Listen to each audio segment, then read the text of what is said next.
The point of a conspiracy theory is to provide an answer to some kind of puzzle that's out there.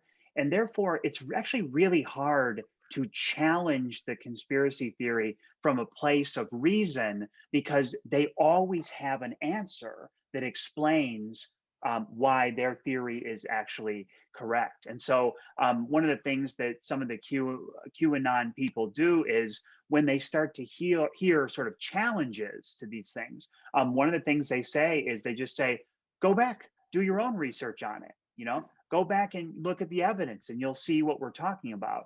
And what that has the effect of doing is, first of all, some people will be like, I'm not looking at any of that stuff. You guys are crackpots. Okay, so that group is out.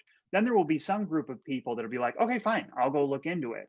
And some proportion of them will look into it. They'll be like, this is totally crazy. There's nothing here. And they'll move out too. But some proportion will be reading this stuff and they will have a kind of affinity for maybe it's distrust in institutions or whatever it is, and they'll get captured by this.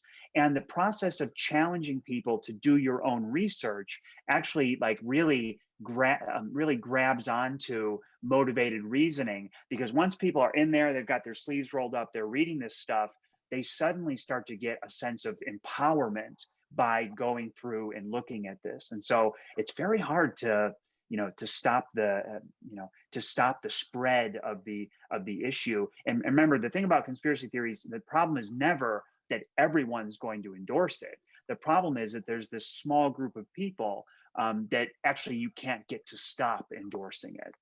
I think it's extremely important that media stays on top of this. I think it's important that college courses and classes like political psychology exist so that people are aware. Because I do think that light is a good disinfectant for a lot of these things. Force the people that believe these things to put up or shut up, really, right? To demonstrate their evidence or back off, and that's not always going to change people's minds, but it at least exposes what may be very irrational and unverified thinking to the light of day.